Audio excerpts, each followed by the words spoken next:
इस तालाब में नहाने में कितना मजा आ रहा है सखी। हाँ सही कहा, लेकिन सदियों से इस तालाब के अंदर कैद होकर अब तो मैं बोर हो गई हूँ। हाँ सखी, लेकिन हम कर भी क्या सकते हैं, अब तो कोई भटका हुआ इंसान भी यहाँ नहीं आता। इतना कहते ही तीनों भूतिया दुल्हनें अपनी डरावनी हंसी के साथ जोर जोर से हंसने लगती है। उसी समय तालाब से कुछ दूरी पर एक विशाल पेड़ के पीछे एक लड़की छुपकर खड़ी होती है, जिसका नाम राधिका था। वो कांपते हुए अपनी नजरों से ये सब देख रही थी। हे भगवान, भूतिया दुल्हन, ये तो सच में यहाँ पर है। ये कैसे हो सकता है? नहीं नहीं नहीं, मैं क्या करूं? अब तो ये भूतिया दुल्हन मुझे नहीं छोड़ेगी। वो अपनी सांस रोककर चुपचाप वहीं खड़ी रहती है। तभी अचानक से एक जहरीला बिच्छू उसके पैर में डंक मार देता है। उसकी चीख सुनते ही तालाब का पानी एकदम शांत हो जाता है और तीनों भूतिया दुल्हनें धीरे धीरे अपनी गर्दन घुमाकर उस पेड़ की तरफ देखने लगती है। और तभी उनमें से एक दुल्हन की आंखें पूरी तरह काली हो जाती है। सखी, लगता है इतने वर्षों बाद कोई इंसान यहाँ आया है। हाँ, आज तो हम सबकी पार्टी होगी। आज ये यहाँ से वापस नहीं जा पाएगी।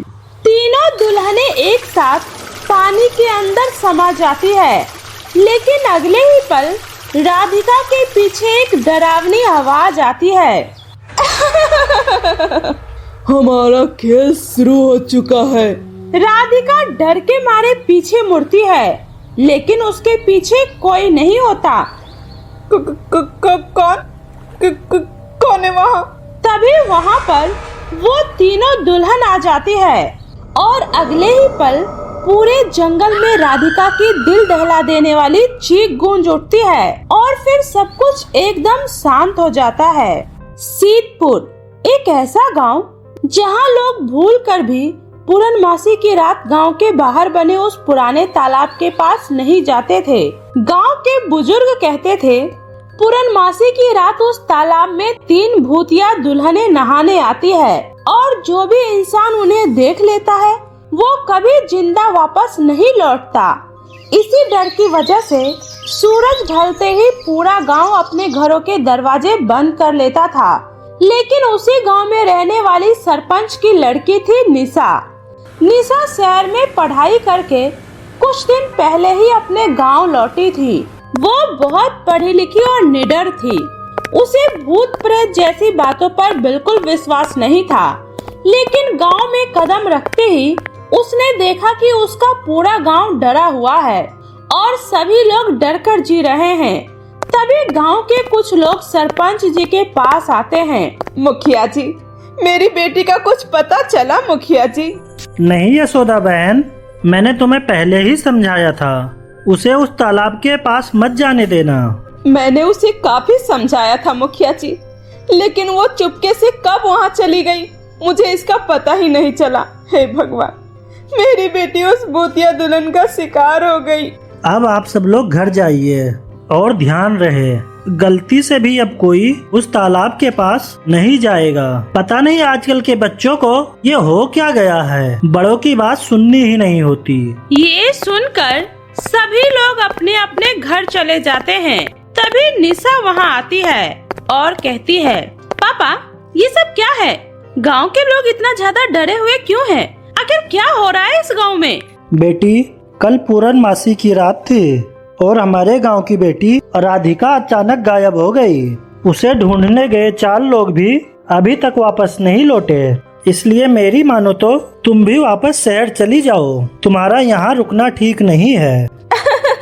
भूतिया दुल्हन, ये कैसा मजाक है? अरे दुनिया कहाँ से कहाँ पहुँच गई, लेकिन हमारा गांव आज भी पुराने जमाने में ही जी रहा है।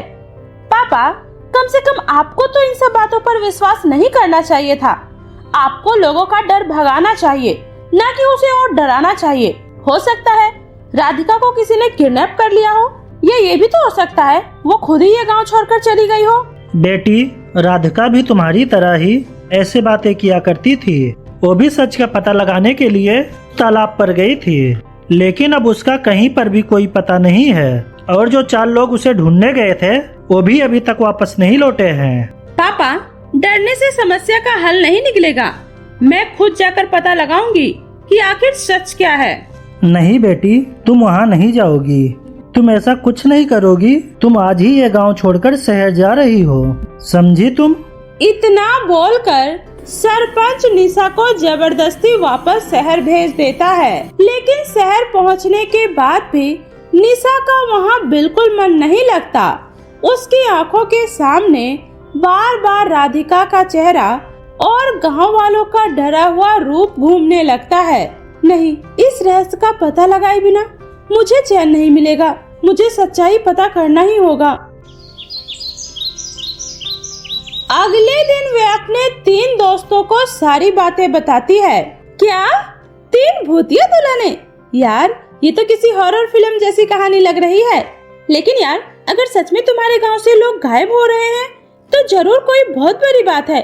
मुझे लगता है तुम्हें पुलिस की मदद लेनी चाहिए। नहीं यार, मैं चाहती हूँ पहले मैं खुद ही उस गुत्थी को सुलझाऊं। आखिर माजरा क्या है? तो फिर ठीक है, अगले पूर्णमासी की रात हम सब चलते हैं तुम्हारे गांव सीतपुर। अगले पूर्णमासी की रात निशा अपनी 3 सहेलियों के साथ चुपके से सीतपुर गांव पहुंच जाती है। चारों लड़कियां तालाब के पास विशाल पेड़ के पीछे छुपकर बैठ जाती है और रात के ठीक 12 बजते ही तालाब का पानी अपने आप उबलने लगता है और अगले ही पल वही 3 भूतिया दुल्हनें तालाब से बाहर निकल आती है।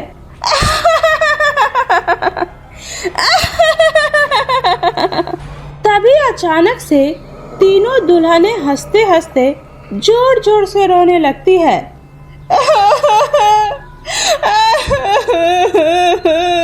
तभी वहाँ पर एक बूढ़ी औरत हाथ में लालटेन लिए आती है।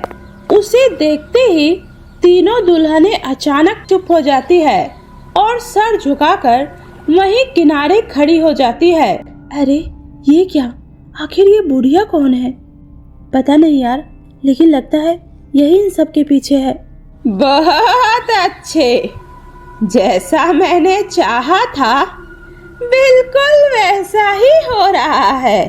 तुम तीनों इसी तरह इस गांव में दहशत फैलाती रहो, ऐसी दहशत कि लोगों का इस गांव में जीना दुश्वार हो जाए। हमें यहाँ से मुक्त करो, हमें यहाँ से मुक्त करो। हाँ हाँ, कर दूंगी, लेकिन उससे पहले तुम्हें इस गांव का नामो निशान मिटाना होगा। तभी एक दुल्हन पूछती है, आखिर तुम अपने ही गांव को क्यों बर्बाद करना चाहती हो? ये सुनते ही बूढ़ी औरत की आंखों में नफरत की आग भर जाती है। अपना गांव? जिस गांव ने मुझसे मेरा सब कुछ छीन लिया वो मेरा गांव नहीं है। लेकिन आखिर ऐसा क्या हुआ था? आज से 25 साल पहले मेरा बेटा मोहन इस गांव का सबसे ईमानदार इंसान था। लोग उसे अगला सरपंच बनाना चाहते थे, लेकिन गांव के कुछ लालची लोगों को ये बात पसंद नहीं आई। लोगों ने मोहन पर झूठा आरोप लगा दिया कि उसने गांव के मंदिर के गहने चुराए हैं। पूरा गांव उसके खिलाफ हो गया। कोई उसकी बात सुनने को तैयार नहीं था। बेइज्जती और अपमान सहन न कर पाने की वजह से मेरे बेटे ने इसी तालाब में कूदकर अपनी जान दे दी थी। उस दिन मैंने भी कसम खाई थी, जिस गांव ने मुझसे मेरे बेटे को छीना है मैं उस गांव को कभी चैन से नहीं जीने दूंगी। लेकिन इसमें पूरे गांव का क्या दोष है? जो लोग उस समय थे उनमें से आधे से ज्यादा लोग अब इस दुनिया में नहीं हैं। मुझे किसी से कोई मतलब नहीं है। मैं सबको बर्बाद कर दूंगी, किसी को नहीं छोड़ूंगी। इतना कहते ही वो अपनी लालटेन हवा में उठाती है, लेकिन तभी रागिनी का फोन अचानक बज उठता है और फोन की आवाज सुनकर सभी का ध्यान उसकी तरफ चला जाता है। क्या फिर से इंसान? तुम तीनों को पता है ना आगे क्या करना है? हाँ। इतना बोलते ही तीनों भूतिया दुल्हनें धुएं में बदलकर गायब हो जाती है और अगले ही पल वे निशा, सोनिया, रागिनी और ज्योति के पीछे प्रकट हो जाती है। अब तुम में से कोई नहीं बचेगा, कोई भी नहीं। हाँ, तुम चारों को यहाँ नहीं आना चाहिए था। चारों सहेलियां डर के मारे पीछे हटने लगती है। नहीं नहीं नहीं, तुम ऐसा नहीं कर सकती हो। लेकिन तभी जंगल के अंदर से एक लड़की की आवाज आती है। नहीं भूतिया दुल्हन, रुक जाओ, इन्हें मत मारो। सबकी नजर उस तरफ जाती है। वो राधिका होती है। राधिका, तुम? हाँ, मैं ही राधिका हूँ। सुनो दुल्हनों, इन्हें छोड़ दो, ये सब निर्दोष हैं। और निशा, ये तीनों दुल्हनों का भी इसमें कोई दोष नहीं है। ये सब इस बुढ़िया के बस में है और वही इनसे ये सब करवा रही है। राधिका, तुम जिंदा हो राधिका? हाँ, उस दिन तीनों दुल्हनों ने मेरी जान बचाई थी और वो कभी किसी को मारना चाहती ही नहीं थी। वो तो बस अपनी मुक्ति चाहती है, लेकिन इस बूढ़ी औरत ने उसे अपनी काली विद्या से अपने वश में कर रखा है और उसे दिखाने के लिए ही ये तीनों दुल्हनें लोगों को गायब करके जंगल के तहखाने में कैद करके रखती थी। नहीं, धोखा, ये नहीं हो सकता। ये दुल्हनें मेरे साथ धोखा नहीं कर सकती। राधिका, अगर ये तीनों दुल्हन निर्दोष है तो इन्हें इस बुढ़िया के चंगुल से आजाद कैसे किया जाए? जिस दिन मैं यहाँ आई थी उसी दिन मुझे इनकी सारी सच्चाई पता चल गई थी। इनकी आत्माएं इस बुढ़िया की लालटेन में कैद है। जब तक ये लालटेन सुरक्षित है तब तक ये तीनों उसकी गुलाम बनी रहेगी। नहीं, हरगिज नहीं, कोई मेरी लालटेन को हाथ नहीं लगाएगा। इतना कहकर बूढ़ी औरत अपनी लालटेन लेकर वहाँ से भागने लगती है। तभी तीनों भूतिया दुल्हन रोने लगती है। हमें मुक्त कर दो। हाँ, सदियों से हम इस कैद में तड़प रहे हैं, हमें यहाँ से जाने दो। अब हमसे और पाप नहीं हो पाएगा। इतना सुनते ही निशा तेजी से दौड़कर बूढ़ी औरत का हाथ पकड़ लेती है। बस, बहुत हो गया तुम्हारा। अब किसी निर्दोष को तुम्हारे बदले की आग में नहीं जलने दूंगी। तभी रागिनी और सोनिया बूढ़ी औरत को पकड़ लेती है और ज्योति उसके हाथ से लालटेन छीन लेती है। नहीं, मेरा लालटेन मुझे वापस दो। अगर ये टूट गई तो सब खत्म हो जाएगा। बिल्कुल नहीं बुढ़िया, आज तुम्हारे पापों का अंत होगा। तभी निशा जल्दी से वो लालटेन लेकर भगवान का नाम लेकर पूरी ताकत से उस लालटेन को तालाब में फेंक देती है और अगले ही पल लालटेन हजारों टुकड़ों में टूट जाती है और पूरा तालाब तेज रोशनी से जगमगा उठता है और तीनों भूतिया दुल्हन का डरावना रूप धीरे धीरे आसमान की तरफ उठकर गायब होने लगता है। तुम सभी का बहुत बहुत धन्यवाद। तुमने हमें सदियों की कैद से आजाद कर दिया। हाँ, अब हम शांति से यहाँ से जा सकेंगे। इतना कहते ही तीनों दुल्हनें मुस्कुराते हुए आसमान में विलीन हो जाती है और उसी समय जंगल के तहखाने का दरवाजा खुलता है और राधिका और वर्षों से गायब हुए सभी लोग धीरे धीरे वहां से बाहर आने लगते हैं। ये देखकर बूढ़ी औरत घुटनों के बल बैठ जाती है। नहीं नहीं नहीं, मेरा बदला अधूरा रह गया। तभी दूर से पुलिस की गाड़ियों की आवाज सुनाई देती है। मैंने पहले ही पुलिस को सब कुछ बता दिया था। कुछ ही देर में पुलिस बूढ़ी औरत को गिरफ्तार कर लेती है। इस तरह सीतपुर गांव से हमेशा हमेशा के लिए भूतिया दुल्हनों का आतंक खत्म हो जाता है। लेकिन आज भी पूर्णमासी की रात तालाब के ऊपर आसमान में 3 चमकते सितारे दिखाई देते हैं।